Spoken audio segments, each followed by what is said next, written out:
Hello students, তোমাদের প্রিয় YouTube channel educational সলিউশনে তোমাদের সকলকে জানাই স্বাগত। প্রতিদিনের মতো আজকেও আমি তোমাদের জন্য নিয়ে এসেছি গুরুত্বপূর্ণ ক্লাস। এখানে প্রতিটি প্রশ্ন খুবই ইম্পর্টেন্ট তোমাদের ফুড এসেই পরীক্ষার জন্য। আশা করছি এখান থেকে তোমরা অবশ্যই বেশ কয়েকটি প্রশ্ন কমন পেয়ে যাবে। তো আজকের ক্লাসটা তোমরা প্রথম থেকে শেষ পর্যন্ত মনোযোগ সহকারে দেখো। দেখো স্টুডেন্টস, তো আজকে আমি তোমাদের দেখাবো হলো গুরুত্বপূর্ণ নদী তীরবর্তী শহর। তোমাদের যেরকম পরীক্ষায় আসে যে কোন নদীর তীরে কোন শহর অবস্থিত আর কোন শহর কোন নদীর তীরে অবস্থিত, এই সবগুলো আমি আজকে দেখাবো। যে পরীক্ষায় এরকম টাইপের কোশ্চেন আসলে এখান থেকেই আসবে, আমি আজকে সবগুলোই তোমাদের করিয়ে দেবো। তো মনোযোগ সহকারে দেখো। তো শুরু করছি। দেখো, এই যে প্রথমে চার্ট আকারে আমি দিয়ে রেখেছি, সবগুলোই চার্ট আকারে রয়েছে। তো এখানে প্রথমে থাকবে শহরের নাম, তারপরে হলো যে নদীর তীরে অবস্থিত সেই নদীর নাম। তো প্রথমে রয়েছে হলো দিল্লি আর হলো আগ্রা। দিল্লি ও আগ্রা দুটোই হলো যমুনা নদীর তীরে অবস্থিত। তারপরে হলো আহমেদাবাদ আর হলো গান্ধীনগর, এই দুটি শহরই হলো সবরমতী নদীর তীরে অবস্থিত। তারপরে যে অযোধ্যা শহর, এটি হলো সরজু নদীর তীরে অবস্থিত। তারপরে যে কোটা শহর, এটি হলো চম্বল নদীর তীরে অবস্থিত। তারপরে রয়েছে হলো পাটনা ও ভাগলপুর, এই দুটোই হলো গঙ্গা নদীর তীরে অবস্থিত, যে গঙ্গা নদী। তো দেখলে এখানে পাঁচটা রয়েছে, এরকমভাবে অনেকগুলো রয়েছে, চার্ট আকারে আমি দিয়ে রেখেছি। তো দিল্লি ও আগ্রা, প্রথমে দিল্লি ও আগ্রা রয়েছে যমুনা নদীর তীরে অবস্থিত। যদি পরীক্ষায় আসে যে এরকম যমুনা নদীর তীরে অবস্থিত শহরটি হলো কোনটি, তখন হবে দিল্লি ও আগ্রা, দুটির মধ্যে যেটা অপশনে থাকবে সেটা তোমরা উত্তরে দিবে। তারপরে হলো যে আহমেদাবাদ আর গান্ধীনগর, এই আহমেদাবাদকে কিন্তু ভারতের ম্যানচেস্টার শহরও বলা হয়। এটি গুজরাটে অবস্থিত আহমেদাবাদ। আর এই আহমেদাবাদে কিন্তু first city UNESCO world heritage সাইটের মর্যাদা পায়। 2017 সালে এটি মর্যাদা পায়। ইউনেস্কো ওয়ার্ল্ড হেরিটেজ সাইটের মর্যাদা পায় প্রথম এই শহরটি, আহমেদাবাদ শহর। এটি 2017 সালে ইউনেস্কো ওয়ার্ল্ড হেরিটেজ সাইটের মর্যাদা পায়। এইভাবে পরীক্ষায় আসে, এটা বলে দিলাম। আহমেদাবাদ আর হলো এই গান্ধীনগর, এই দুটি শহরই সবরমতী নদীর তীরে অবস্থিত। তারপরে দেখো অযোধ্যা শহর, এটি সরজু নদীর তীরে অবস্থিত। তারপরে কোটা শহর, কোটা এটি রাজস্থানে অবস্থিত। এই কোটা শহর চম্বল নদীর তীরে অবস্থিত। তারপরে যে পাটনা ও ভাগলপুর, এই দুটি হলো বিহারে অবস্থিত।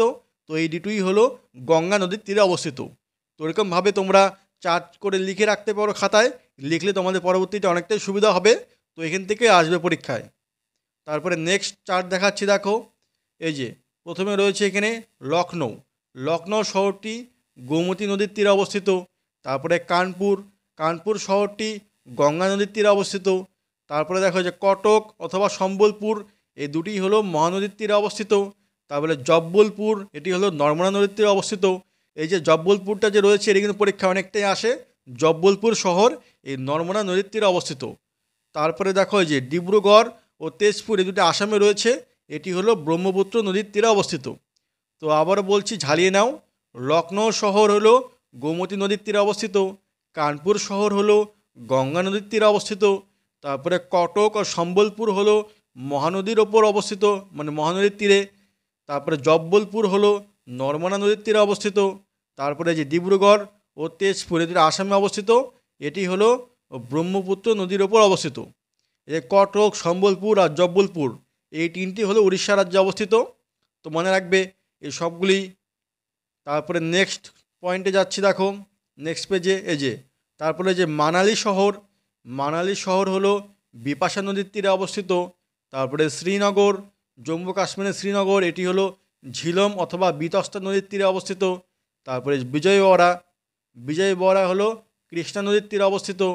তারপরে হায়দ্রাবাদ, হায়দ্রাবাদ হলো মুসি নদীর তীরে অবস্থিত। তারপরে যে নাসিক শহর রয়েছে, এটাও ইম্পর্টেন্ট কোশ্চেন। নাসিক শহর, এটি হলো গোদাবরী নদীর তীরে অবস্থিত। তো আবারও ঝালিয়ে নিচ্ছে। দেখো প্রথমে রয়েছে মানালি শহর, মানালি হলো বিপাশা নদীর তীরে অবস্থিত।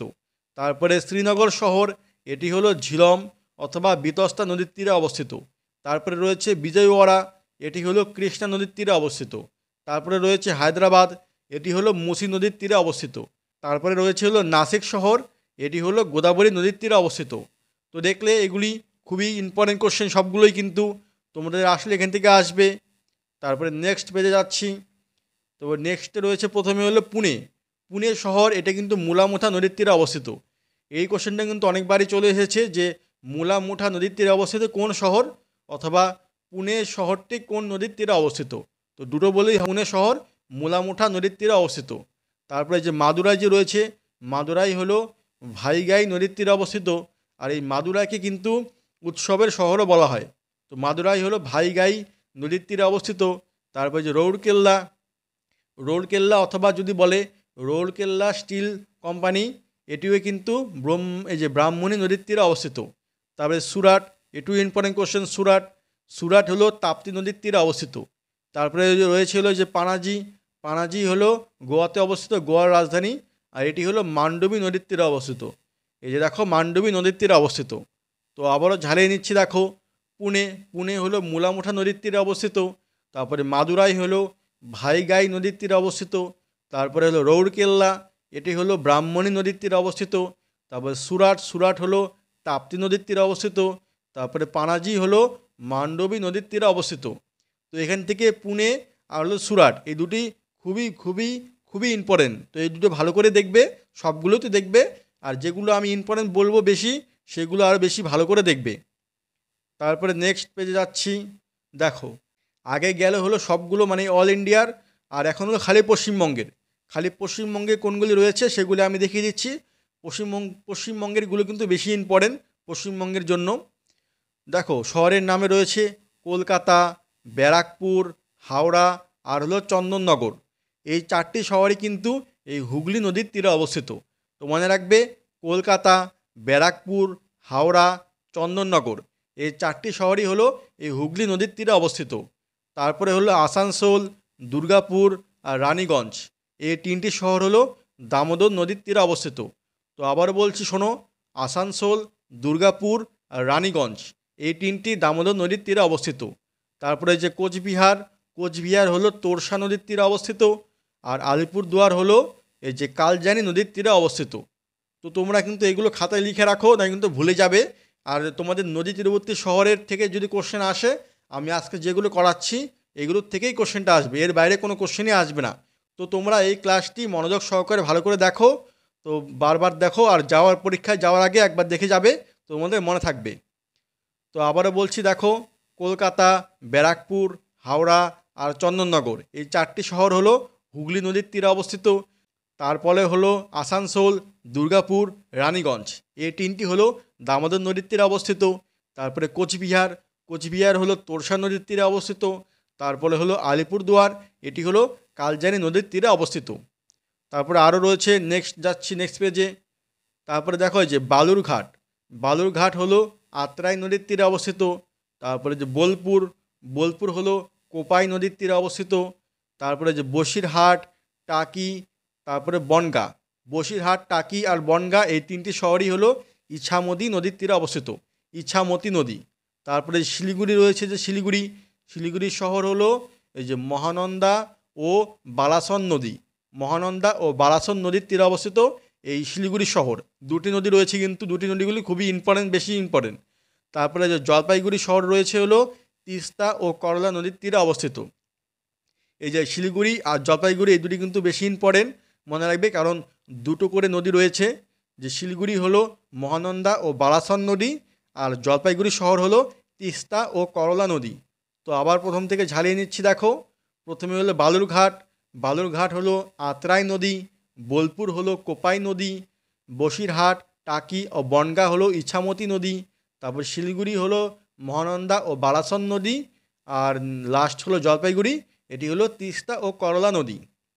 তো আরও নেক্সট রয়েছে, দেখো, পশ্চিমবঙ্গের থেকে এই সবগুলো, আগেরগুলো ছিল অল ইন্ডিয়ার, আর এখন হলো শুধু পশ্চিমবঙ্গেরগুলোই দেখাচ্ছি। তারপরে রয়েছে হলো এই যে ধূপগুড়ি, ধূপগুড়ি শহর হলো জলঢাকা নদীর তীরে অবস্থিত। তারপরে যে কৃষ্ণনগর শহর হলো জলঙ্গি নদীর তীরে অবস্থিত। তারপরে সিউড়ি শহর হলো ময়ূরাক্ষী নদীর তীরে অবস্থিত। আর লাস্টে রয়েছে হলো তমলুক ও কোলাঘাট, তমলুক ও কোলাঘাট শহরটি রূপনারায়ণ নদীর তীরে অবস্থিত। তো আরেকবার ঝালিয়ে নিচ্ছি। দেখো, ধূপগুড়ি শহর হলো জলঢাকা নদীর তীরে অবস্থিত, কৃষ্ণনগর শহরটি হলো জলঙ্গি নদীর তীরে অবস্থিত, তারপরে সিউড়ি শহরটি হলো ময়ূরাক্ষী নদীর তীরে অবস্থিত। আর এখানে রয়েছে দুটি শহর, তমলুক আর হলো কোলাঘাট, এই দুটি শহর হলো রূপনারায়ণ নদীর তীরে অবস্থিত। তো মনে রাখবে সবগুলোই। এখান থেকে কিন্তু সবগুলো ইম্পর্টেন্ট কোশ্চেনগুলোই নিয়ে এসেছি, যেগুলি পরীক্ষায় আসার মতো। তো আজকে আমি যে সম্পূর্ণগুলো করালাম, যেগুলো চার্ট দেখালাম, সবগুলো তোমরা চার্ট বানিয়ে পড়বে, তো তোমাদের ভালো করে মনে থাকবে। তো এখন আমি কিছু এমসিকিউ নিয়ে এসেছি, দেখো 5টা এমসিকিউ রয়েছে। তো প্রথম কোশ্চেনটি দেখো, অযোধ্যা শহরটি কোন নদীর তীরে অবস্থিত? তোমাদের যে এরকমভাবে কোশ্চেনটি আসবে পরীক্ষায়, তো আমি তোমাদের ভালো করে দেখিয়ে দিয়েছি। তোমরা এই চার্ট দেখে যদি পড়ো, তাহলে তোমাদের কোশ্চেনগুলি খুবই ইজি মনে হবে, তোমরা পারবে সবগুলোই। তো এখানে বলেছে যে অযোধ্যা শহরটি কোন নদীর তীরে অবস্থিত? এ যমুনা নদী, বি কৃষ্ণা নদী, সি সরজু নদী, না ডি চম্বল নদী। তো এখন তোমরা আগে যদি পড়ে থাকো তাহলে এটা কিন্তু পারবে তোমরা ইজিতে, খুবই সহজে তোমরা পেরে যাবে এই কোশ্চেনটি। তো এটার উত্তর হবে অপশন নাম্বার সি, সরজু নদী। তো অযোধ্যা শহরটি এই সরজু নদীর তীরে অবস্থিত। তো মনে রাখবে এটার উত্তর হবে অপশন নাম্বার সি। তারপরে দেখো নেক্সট 2 নাম্বার কোশ্চেন, এই যে বলেছিলাম কিন্তু ইম্পর্টেন্ট কোশ্চেন রয়েছে এটা। মুলামুঠা নদী তীরে, মুলামুঠা নদীর তীরে কোন শহর অবস্থিত? এ কোটা, বি লখনৌ, সি নাসিক, না ডি পুনে। মুলামুঠা বলেছে, তো মুলামুঠা নদীর তীরে অবস্থিত option number D Pune. Pune শহর হলো এই মুলামুঠা নদীর তীরে অবস্থিত। তো মনে রাখবে এটার উত্তর হবে অপশন নাম্বার ডি। আর এই যে কোটা যে রয়েছে, কোটা হলো চম্বল নদীর তীরে অবস্থিত। তারপরে যে লখনৌ হলো গোমতী নদীর তীরে অবস্থিত। আর নাসিক হলো গোদাবরী নদীর তীরে অবস্থিত। তো 4টি বলে দিলাম। তারপরে দেখো নেক্সট 3 নাম্বার কোশ্চেন, এই যে ইম্পর্টেন্ট বলেছিলাম এটাও কিন্তু, শিলিগুড়ি শহরটি কোন নদীর তীরে অবস্থিত? এ তিস্তা ও করলা নদী, বি ইছামতি নদী, সি দামোদর নদী, না ডি মহানন্দা ও বালাসন নদী। তো বলেছে এখানে যে শিলিগুড়ি শহরটি কোন নদীর তীরে অবস্থিত? তো এটার সঠিক উত্তর হবে অপশন নাম্বার ডি, মহানন্দা ও বালাসন নদী।